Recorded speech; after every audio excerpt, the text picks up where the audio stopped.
Hi guys, it is Jhes and Stu back with 2110 Fitness. For our topic on our IGTV this week, we are looking at 3 different methods or techniques that you can use for weight loss during isolation. But before we hop into that, we are just going to give you a quick rundown of our current offerings. We do have 10 a.m. kids physical education sessions run Monday through Friday. They're about 30 minutes long and offered virtually. Aside from that, we also have a noon bodyweight bootcamp session, 45 minutes long, offered Monday through Friday as well. If you need to find the codes for those, they are offered through Zoom, and we have the codes everywhere, all over our social media, website, that sort of thing. You can message us, we'll give it to you, but we hope to see you there. We also are offering a $25 Skip the Dishes gift card, but it is a challenge. We are doing a nutrition-based challenge this week instead of a physical challenge. For more information on that, you can find it on our social media as well, but it's a pretty easy challenge. Like, you should do it because it's not hard. Anyways, why don't we hop into our actual topic? Okay, so our topic is weight loss during isolation. There's lots of different ways of attaining this. We're going to give you our 3 easy steps here that we follow at 2110 Fitness to achieve our goals, or to achieve, in this case, weight loss. We're going to do it on a case study basis, so we're going to pretend like somebody came in and talked to us, and then we're going to give you our steps on how we would achieve her goals. And we're going to use a female as our case study. Our case study is going to be named Jill. She is 35, and she came in and said, or she messaged us and said, I would like to lose 20 pounds. How can you help me do that? Well, there are 3 steps that we follow. We take stock of what we're doing within the week, then we establish a routine, and then we modify intensity. Those are 3 steps that we can follow and then continue to follow to see progress, achieve our goals, and then once we've achieved those goals, switch to a different goal and then continue to achieve those. Taking stock is our first step, and Jess, can you walk me through what it's like to take stock once you start setting a goal? Essentially, we're just looking at everything that Jill is doing. We're identifying how physically active she is throughout the week. We're looking at her nutritional intake. There are also other components that play a role, but the main ones that we'll be focusing on in this case study is going to be her physical activity and nutrition. So for Jill, she's told us that she is physically active 3 times a week, and she also eats healthy meals 4 times a week. We're gonna say that they're dinner throughout the week. It's dinner options kind of thing. So moving on from there, Jill has identified and has kind of evaluated what she's doing throughout the week, let us know. And now we're moving into how Jill is going to establish a routine or change her existing routine to make changes. Right.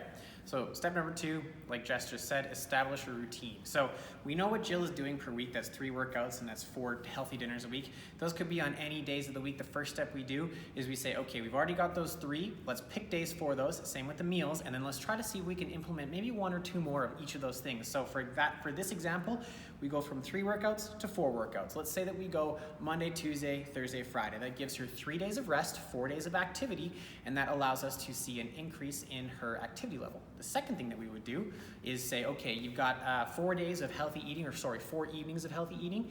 Let's try to increase that by maybe 1 or 2 meals a week. So for this example, I would say let's try to eat healthy 6 nights a week, give her 1 night of a cheat meal, and then let's not even talk about her lunches or her breakfast yet. We're just gonna try to modify some of those inputs. Once we've established those new routines, and we've figured out what those inputs are, what those new inputs are, what do we do next? Well, we're gonna monitor what these changes are actually making happen in terms of Jill's weight loss goal. So maybe for the first 2 weeks, Jill is down 2 pounds, but then on the 3rd week, it's the same. We've hit a plateau. Jill isn't making any additional changes. So what we're going to do is go back to step 1, reevaluate, take stock of what she's doing, and then we're gonna jump back down to step 3, which is going to be increase or changing intensity.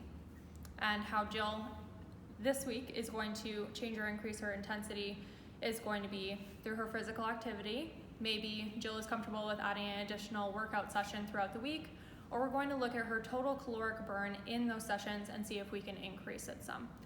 On a nutritional note, maybe we are asking Jill to incorporate more healthy meals. We're branching into healthy lunches, something like that throughout the week. Or potentially Jill might be open to looking at macronutrient counting, things like that, where we would actually track calories on a day-to-day basis to see what her intake is. Right. So now you've gone through our 3 steps. We have take stock of what we're doing, we have establish routine, and then we have modify intensity.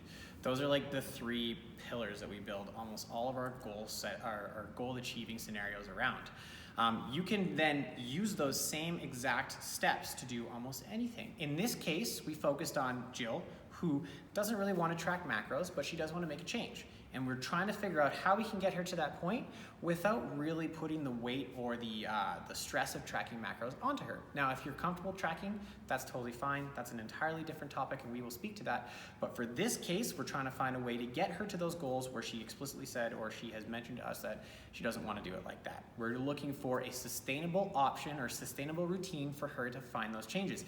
The best part about it is she's monitoring the responding variable, which is her body weight, every single week to see what the change is. And then she's also been empowered with the ability to figure out, okay, how do we modify that? So that's essentially what we would do for you if you were a client, where if you come in, you say, okay, look, here's what I'm doing, modify it, we modify it. We figure out, okay, what's working for us? We see that weight loss happen for the first 2 weeks, and we don't see a change after that, and then we change one of the inputs. But again, we go through 3 steps for that. We take stock of our week, we figure out what we need to do to establish our new routine, and then we modify our intensity to figure out, okay, this is how we get those changes.